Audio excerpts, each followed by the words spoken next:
দেখো সকালবেলায় উঠি স্নান টান করে ছাদে চলে এসেছি। আর সাথে আমার লাড্ডুও চলে এসেছে। ও তো আমার মানে কি বলবো, জীবনসাথী বললেই চলে। দেখো কালকে রাতে ঝড় হয়েছে, দিয়ে গাছগুলো সব উল্টে গেছে। এখন রাত্রেবেলা খুব ঝোড়ো হাওয়া দিচ্ছে, আবার অল্প অল্প ঝড়ও হচ্ছে জানো তো। দিয়ে তোমার গাছগুলো কেমন উল্টে গেছে, এগুলো সোজা করে দিয়ে টবটা ভেঙে যায়নি সেই খুব। দিয়ে দেখো আমি স্নান টান তো করে চলে এসেছি। চলো ফুলগুলো এবারে তুলে নিই গা। ফুলগুলো তুলে নিয়ে পুজো করবো। আর ওয়েদারটা এত সুন্দর তোমাদের কি বলবো, ছাদে এলে এখন আর নিচে যেতে ইচ্ছা যায় না। সকালটার ওয়েদারটা এখনও পর্যন্ত বেশ ঠান্ডা ঠান্ডা হাওয়া দেয়, খুব ভালো লাগে। দেখছো অল্প অল্প মৃদু মৃদু হাওয়া দিচ্ছে, কত সুন্দর ওয়েদার দেখেছো। ফুলগুলো এখনও পরিপূর্ণভাবে ফোটে নাই, কারণ এখনও তো সকালটা সেইভাবে হয় নাই। রোদ উঠেছে ঠিক কথা, কারণ এখন এই 6টা 6:30 বাজছে। একটু বেলা না হলে না এই ফুলগুলো ফোটে না। আর এই যে স্বর্ণচাপাটা দেখছো, স্বর্ণচাপাটা কিন্তু খুব সুন্দর গন্ধ বেরোচ্ছে। আর আকাশে কত মেঘ দেখো, সূর্য একদম মেঘের আড়ালে উঁকি মারছে দেখেছো। আর আকাশটা কত সুন্দর লাগছে, একদম দারুণ লাগছে আকাশটা। আর অল্প অল্প হাওয়া দিচ্ছে, তো মনে হচ্ছে যেন ছাদেই বসে থাকি। কিন্তু ছাদে তো থাকলে হবে না বলো, আমাকে তো নিচেই যেতে হবে। আর এদের শাকগুলো দেখো কত সুন্দর বেরিয়েছে। হ্যাঁ, আর লঙ্কাতে অনেক লঙ্কার ফুল এসছে, জানি না কতটা লঙ্কা হবে। আর এইগুলো হচ্ছে সব মানে সেই কি বলে যে পাট শাক, আর এই পুনকার শাক বসিয়েছি, লাল আর তোমার সাদা। আর এদের পদ্ম গাছটাও দেখো কত সুন্দর হয়েছে। জানি না কটা ফুল ধরবে, যদি ফুল ধরে ভালোই হবে। চলো তাহলে এবারে পুজোটা করে নিই গা। আর দেখো আমার ফুল তোলা হয়ে গেছে, বেশি ফুল ফোটে নাই, তবে যতটুকু ফুটেছে ততটুকুই আমার পুজো হয়ে যাবে। আর আমি প্রতিদিন একটা করে গোলাপ তুলে নিয়ে আসি, তোমাদের বলেছি না। আর এই সাদা টগরগুলো এখন ফুটছে, এটা পুরো ফোটে নাই, তাও আমি দুটো তুলে নিয়ে চলে এলাম, কারণ আমাকে তো পুজো করতে হবে বলো।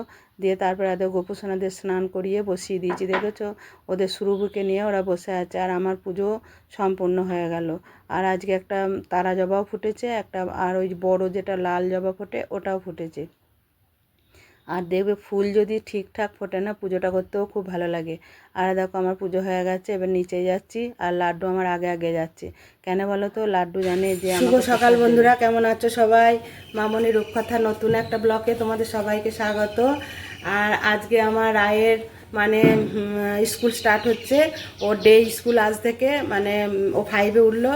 হ্যাঁ, আজকে আমি অনেক সকালে উঠেছি, আমি সব কাজ সেরে পুজো টুজো করে স্নান করে পুজো করে আমি দেখো রান্না বসিয়ে দিয়েছি আজকে। আর এখন কটা বাজছে বলো তো, এখন বাজছে তোমার 8টার সময় রান্না বসিয়ে দিয়েছি। ওর স্কুল হচ্ছে 11টা বেলা না 11:30, আমি ঠিক জানি না, কিন্তু ও 10টার সময় খাবে। তার আগে তো আমাকে রান্না করতে হবে। ও কিছুই খায় না, ও বলেছে মা আমাকে আলু সিদ্ধ আর ঘি আর ভাত দেবে, আমি এই খাবো। ও কোনো সবজি টবজি কিচ্ছু খেতে চায় না। তবু আমি রান্নাটা দেখছি করছি, আমি করেই নি। রান্নাটা করে নিলে জানো তো অনেক কাজ করতে সুবিধা হয়। দেখো ঘর দর তো প্রতিদিন ঝাড়া মোছা এগুলো আছে, আমি আগে এগুলো করে নিয়ে তারপরে রান্না করতাম। কিন্তু আজ থেকে আমার শুরু হলো, আমি আগে রান্না করে নেবো, আগে টিফিন করে রান্না করে নেবো, দিয়ে তারপর ঘর দর ঝাড়াঝুড়ি মোছামুছি করবো। কারণ আর সকালে উঠি আমি পুজোটা করে নেবো। হাজব্যান্ড বাইরে দৌড়া জল দিয়ে দেয়, আমার আর অসুবিধা হয় না। কাজের মেয়ে তো জানো, সে কোনো দিন 11টায়, কোনো দিন 11:30, কোনো দিন 9টায়, কোনো দিন আবার 7টায় চলে আসবে, ওর কোনো টাইম নাই। আমি ওকে কিছু কেন বলি না জানো তো, ওর একটা মানে ওর গুণ আছে বলে আমি কিছু বলি না। দেখো যে মানুষের গুণ থাকে না, তার অবগুণটাকেও সহ্য করতে হয়। যদি তার ভালো থাকে, তার খারাপটাকেও একটু নিতে হয়, কারণ সবার মধ্যে কিন্তু ভালোটাই থাকে না। আর খারাপ যদি না থাকে, তার ভালোটা আমি কি করে বুঝবো বলো? তবে ওর কামাই নেই প্রথম কথা। বাসন যত হোক, ও কিছু কোনো দিন বলে না যে কেন এত বাসন হলো। কাচাকুচি বেশি হলেও বলে না কেন এত কাচাকুচি হলো। আর ও সব মানে করে, ও কোনো দিন আমার মুখের উপর চোপা করে না, এটা করবো না, ওইটাই পারবো না, এটা করে না। ওই জন্যে আমি দেখেছি ওর কাজ তো ও এসে করবে, আমার কিছু বলার দরকার নেই। যেদিন আমার তাড়া থাকে সেদিন আমি ওকে বলে দিই যে আজকে তুমি একটু সকাল সকাল আসবে। তোমার কথা বলতে গিয়ে হাঁপিয়ে যাচ্ছি। দিয়ে ওর আমি বৃহস্পতিবারে আমি বলেছি তুমি একটু সকাল সকালে সে কাজ করে দিয়ে যাবে, কারণ বৃহস্পতিবারে ঘর দুয়ার একটু ঝাঁট দেওয়া মোছা না হলে পুজোটা করতে কেমন লাগে। তোমরা সবাই জানো, তোমরা পুজো করো, তোমরাও জানবে এটা। আর সত্যি কথা বলতে কি, এত বড় ঘর আমার দ্বারাই মোছা পরিষ্কার করা আমি প্রতিদিন পারবো না। আর প্রতিদিন কেন, আমি একদিনও পারবো, আমার দ্বারাই যেটুকু হয় আমি সেইটুকু করি। হয়তো ডাইনিংটা নোংরা হলো ঝাঁট দিলাম, কি ঘরটা একটু নোংরা হলো ঝাঁট দিলাম, আমি এর বেশি আমি আর করতে পারবো না। কারণ আমি মানে ছোট থেকে আমরা এত কাজ কোনো দিন করি নাই। যদি আমরা কাজ করে অভ্যস্ত থাকতাম আমি করতাম, আমি একদিন দুদিন করবো, 3 দিনের দিন আমি কাত হয়ে যাব। ওই জন্য যতটা পারি আমি তত। আর আমি খাটতে সত্যি কথা বলছি কি, আর আমি পারবো না। আমার ও করে দেয়, আমার ওকে মনের মতো পেয়েছি, ওই জন্য ওকে আমি ওর সব কিছু আবদার আমি মেনে নিই। যে আমাকে ভালোবাসে তাকে তো আমাকে ভালোবাসতে হয় ভালো। তবে এই যুগে যে ভালোবাসে বলে তুমি তোমাকে সে ভালোবাসবে তা নয়। তুমি যদি বেশি আবার কাউকে ভালোবাসতে যাও না, তোমার বুকে ছুরি মেরে দেবে একদম, মানে এইরকম জিনিস আছে। আমি জানো তো মানুষকে ভালোবেসে মানুষের সঙ্গে মিশতে চাই। আমি কারো অর্থ দেখে, কারো সম্পত্তি দেখে, কারো জিনিস দেখে আমি কারোর সঙ্গে মিশি না। আমাকে মনে হয় আমাকে সে একটু ভালোবাসুক। আমাকে যদি কেউ ভালোবাসে না, তার জন্য আমি জীবনটাও দিয়ে দিতে পারি, জানো তো। কিন্তু তুমি ভালোটা লোক দেখানি বাসবে আর পিছনে আমার ছুরি মারবে, আমার সেরকম মানুষের সঙ্গে আমি মিশি না। আছে আমার নিজের লোকরাই অনেকে করেছে। হ্যাঁ, আমি আর বলতে চাই না। আগের দিনে অনেক কথা বলেছি, আমার খুব সেদিন সারাদিন কষ্ট হয়েছে। কথাগুলো বলার পরও মনটা যেন পরিষ্কার হলো, কিন্তু তবুও মনে হচ্ছে আরও কিছু কথা আছে বলি, আরও কেন কিছু বললাম না। আমি ওই পিছনটা ফিরে তাকাতে চাই না, আমি এখন সামনের দিকে এগোতে চাই। আর আমাদের তো এখন সামনের দিকেই এগোতে হবে, পিছনে ফিরলে তো হবে না। চলো, অনেক কথা বকবক সকালবেলায় বলে ফেললাম। আর পুজো আজা করে নিয়েছি। গাছে এখন ফুল ফুটছে, খুব তো অনেক ফুটছে না, তবু আমার পুজো করার মতো ফুল ফুটছে। আমি ফুল কিছু কিনে ওই গাঁদা ফুলের মালা একদিন আনছে, তারপর দিন নষ্ট হয়ে যাচ্ছে, কারণ এখন গরম পড়েছে না। আর তোমার এবারে সাদা ফুল ফুটবে, এখন টগর একটা দুটো ফুটছে। এই আবার সার কিনে নিয়ে এসেছি, সেদিন নার্সারি গিয়েছিলাম হাজবেন্ড আর আমি, দিয়ে কিছু সার কিনে নিয়েছি আর দুটো গাছ কিনে নিয়ে এসেছি। ওই যে কী বলে, গাছগুলো দেখাই হয়নি, ওই যে কী বলে, দাঁড়াও, কী গাছ বলে গো, ভুলে যাচ্ছি, দাঁড়াও মনে পড়লে বলবো। আমার ছিল নষ্ট, বীজ রেখেও ছিলাম, নষ্ট হয়ে গেছে। যাই হোক, চলো। আর রায়ের জন্য পরোটা আলু ভাজা হবে, আর আমাদের পটলের তরকারি করব, ডাল করব, আর কি রান্না করবো এখনো পর্যন্ত আমি জানি না। আজকে তবে মাছ করবো না, দুদিন মাছ খেয়েছি, আর মাছ খেতে ভালো লাগবে। বাবা লাড্ডু চুপ কর। আর গরমে জানো তো মাছটা খেতে কতটা ভালো। চুপ চুপ। এবার ছানার তরকারিটা বেশি করব। আর তোমার চলো তাহলে রান্নাটা করে নিগা, গর্ব করলাম। এখানে শোপিসটা রেখেছি, কেমন লাগছে তোমরা অবশ্যই কমেন্ট করে বলবে। এইটা জানো তো, এইগুলো আমাকে ছোটো মেয়ে অনলাইন থেকে অনেকগুলো 4টে কিনে দিয়েছে। এইখানে একটা আছে, আমার ওইখানে একটা আছে, আর রায়ের ঘরে একটা আছে, আর আমার ঘরে একটা আছে। আর তোমরা তো জানো। চলো তাহলে রান্নাঘরে চলে এসেছি। আজকে তোমাদেরকে নিরামিষ পটলের একটা ছানা দিয়ে রেসিপি বানাবো, সেটা তোমাদেরকে দেখাবো। অবশ্যই তোমাদের ভালো লাগবে। দেখবে নিরামিষভাবে এইভাবে এই পটলের ছানা দিয়ে তরকারিটা রান্না করলে দারুণ খেতে হয়। তোমরা একবার রান্না করে দেখবে, মানে এত সুন্দর হয়, তোমাদের কি বলবো। কিন্তু নিরামিষ রান্না করতে হবে, পেঁয়াজ রসুন দিলে হবে না, কারণ তাহলে ছানার গন্ধটা তোমরা পাবে না। জানো তো বন্ধুরা, আমার ঘরে না একটু কাজ হচ্ছে, একটু আওয়াজ হবে, তোমরা কষ্ট করে একটু ভিডিওটা দেখে নেবে। কি করব, মানে সন্ধ্যাবেলায় করতে পারছি না, কাজে ব্যস্ত থাকছি। আর ঘরে এখন মিস্ত্রি কাজে লেগেছে, কি কাজ করছে কি হচ্ছে সব তোমাদেরকে আমি পরে দেখাবো। আর দেখো আমি কিভাবে তরকারিটা রান্না করছি, তোমরা দেখে নাও।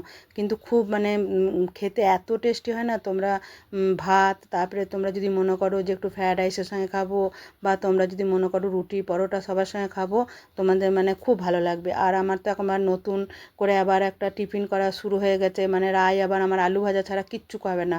রুটি বলো, পরোটা বলো, লুচি বলো, কিচ্ছু আলু ভাজা ছাড়া খাবে না। ওই জন্য আগে আলুটা ভেজে নিচ্ছি, যদিও চন্দ্রমুখী আলু তাড়াতাড়ি হয়ে যাবে। আর তোমার ও আজকে পরোটা আর তোমার আলু ভাজা নিয়ে যাবে। দিয়ে আমি আলুটা ভেজে নিয়ে দেখো পটলগুলো একটু ভালো করে ভেজে নেবো।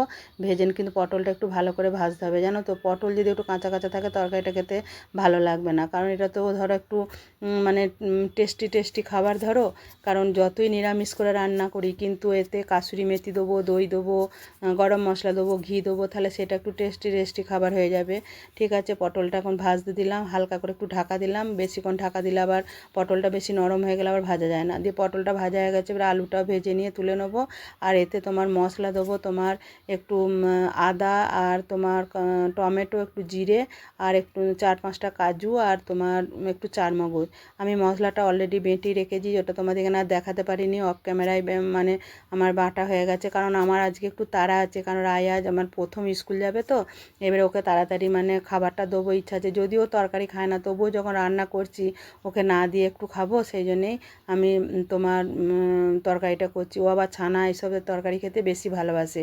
ও মাছ মাংস ডিম এত ভক্ত নয়, কিন্তু ওকে যদি ছানা পনিরের তরকারি দাও না, ও খেতে ভীষণ ভালোবাসে। ওই জন্য আমি একটু করছি, যদিও একটু খেয়ে যায় তাহলে আমার মনটাও ভালো লাগবে। হ্যাঁ, আর ও আজকে প্রথম স্কুল যাবে তো, আমি আর মনে হচ্ছে যে আমি যেন আবার আগের রুটিনে ফিরে এলাম। যখন ওর বাপু অফিস যেত, ওর মা, ওর সানা যখন স্কুলে যেত, তখন আমি ঠিক এইভাবে সকাল 6টার সময় রান্না বসাতাম। দিয়ে তাড়াহুড়ো করে রান্না করে তারপরে টিফিন বানিয়ে মেয়েদিকে টিফিন ভরে দিতাম। তারপরে তোমার ওর বাপুকে খাবার মানে দিতাম, টিফিন পুড়ে দিতাম, ওর যেত। আবার যখন ওরা কলেজ গেল তখনও তাই, এই একই পরিস্থিতি। কিন্তু যখন ওদের কলেজও শেষ হয়ে গেল, আবার আমার হাজব্যান্ডের মানে রিটায়ার হয়ে গেল, তখন আমার মানে টাইমটা বদলে গেল। তখন আমি 10টা 11টা এরকম সময় রান্না বসাতাম, কিন্তু এখন আবার সেই আগের রুটিনে ফিরে এলাম। আর দেখলে তো কীভাবে মানে মশলাটা ভালো করে কষে নিয়ে সব একটু ওটা গরম মশলা দিলাম, কারণ নিরামিষ তরকারিতে দেখবে যতই তুমি গরম মশলা ফোড়ন দাও, কিন্তু একটু শাহি গরম মশলা দিলে তরকারিটা বেশি টেস্টি হয়, খেতেও ভালো লাগে। আর দেখো ছানাটা পুরো 100 গ্রাম মতো ছানা আমি পুরো জল ঝরিয়ে রেখে দিয়েছিলাম, সেই ছানাটা দিয়ে দিলাম। যে ছানাটা দিয়ে বেশি ভাজবো না, তাহলে ছানার গন্ধটা চলে যাবে। অল্প একটু ভেজে আমি গরম জল করে রেখেছি, দিয়ে আমি জল ঢেলে দেবো, তারপরে পটলগুলো দিয়ে দেবো। দারুণ খেতে হয়, কিন্তু এটা খুব নিরামিষ তরকারি, তোমরা একবার রান্না করে খেয়ে দেখবে, খেতে খুব টেস্ট। অনেক আবার হলুদ দেয় না, জানো তো, সাদা সাদা করে। আমার আবার সাদা সাদা জিনিসটাই পছন্দ হয় না, ওই জন্য আমি একটু হলুদ গুঁড়ো, একটু কাশ্মীরি লঙ্কা গুঁড়ো এগুলো দিলাম, তাহলে বেশ কালারটা খুব সুন্দর আসবে। আর দেখো আমার ভালো করে এটা কষা হয়ে গেছে। এরপর আমি এটাতে জল ঢেলে দেবো, কারণ জলটা দেবো, দিয়ে তারপরে একটু ফুটবে। আর পটলটা আগেই দিয়ে দিলাম, পটলটা দিয়ে একটু নাড়াচাড়া করলে মশলাটা পটলের ভেতরে ঢুকবে, ঢুকে গেলে তখন আমি জলটা দিয়ে দেবো। এই জল আমার গরম করে রেখে দিয়েছিলাম 1 মগ ভাতের হাঁড়িতে। আমি যখনই জল বসাই বেশি করে দিয়ে 1 মগ করে তুলে রেখে দিই। হ্যাঁ দেখো, এটা কিন্তু একটু মাখা মাখা হবে, যেহেতু আলুটা একটু সিদ্ধ হবে, একটু সিদ্ধ হয়ে তোমার মাখা মাখা হবে। আর তোমার তরকারিটা তোমাদের কী বললাম, বারবার হয়তো বলছি, খুব টেস্টি হয়। হ্যাঁ দেখো, সব জিনিসটা একটু ঘুরিয়ে ফিরিয়ে রান্না করলে দেখবে খেতে সেটা খুব ভালো। আর এটা একটু কাসুরি মেথিটা ঘষে দিয়ে দিলাম, ফুটে উঠবে, দিয়ে তারপরে এটা নামিয়ে নেব।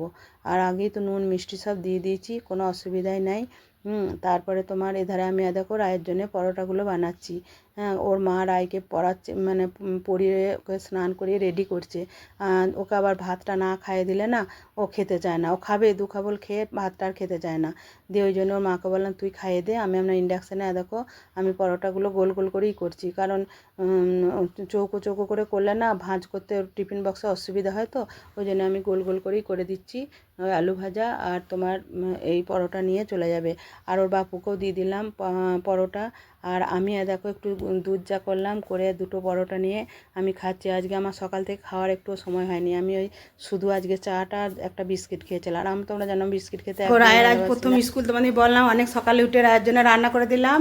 আর আজকে নতুন ড্রেস পরে, নতুন জুতো, ব্যাগটা দেখো একবার, সেই শপিং মল থেকে এই ব্যাগটা কিনে এনে দিয়েছি, সব নতুন বোতল এই দেখো নিয়ে আজকেও ক্লাস 5-এ উঠলো, স্কুল যাচ্ছে।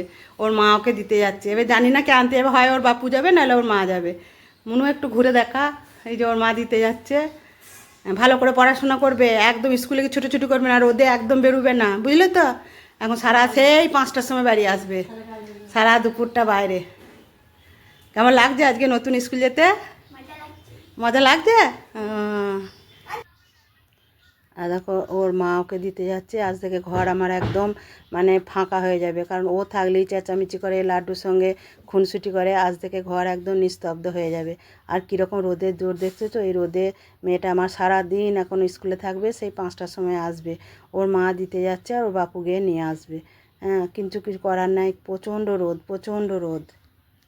তারপরে আয়সোনাও স্কুল চলে গেল, দিয়ে তারপরে আমি আর হাজব্যান্ড একটু মানে বাজার দিয়ে যাচ্ছি।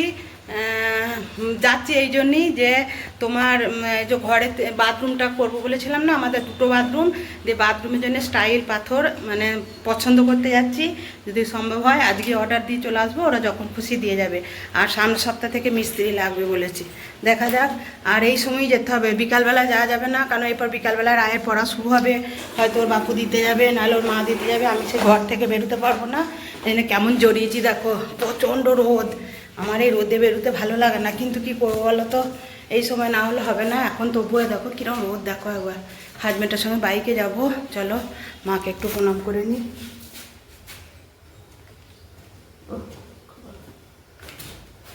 চলো, বাপরে কি রোদে জোর, কি করে যাবো বলো দেখিনি। এই রোদে আমার একদম না বেরোতে ইচ্ছা যায় না, কিন্তু রোদে যেতেই হবে, কিছু করার নাই। চলো তাহলে, দেখবে কিরম রোদ দেখো, কি পরিমাণে রোদ উঠেছে। দাও দাও দাও দাও দাও, আমি দিয়ে দিচ্ছি।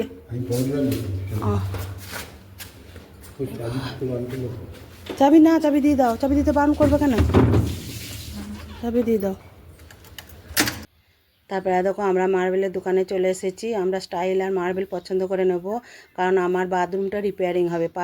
মার্বেল পাথর সবই বসানো আছে, কিন্তু আমি নতুন করে আবার করব বলে আমি সব নিতে এসেছি। হ্যাঁ, পুরনো বাথরুম আমি সব তুলে ফেলে দিয়ে আবার নতুন করে করব। আর আমরা এখান থেকেই মার্বেল বা স্টাইল যা যা দরকার হয় এখান থেকেই নিই। আর কোনগুলো নিয়েছি অবশ্যই যখন কাজ হবে তোমাদেরকে দেখাবো। তোমরা দেখো এখানে কত সুন্দর সুন্দর স্টাইল মার্বেল সব রয়েছে। তাহলে আজ ভিডিওটা এই পর্যন্তই, দেখা হবে নেক্সট একটা ব্লগে। টাটা।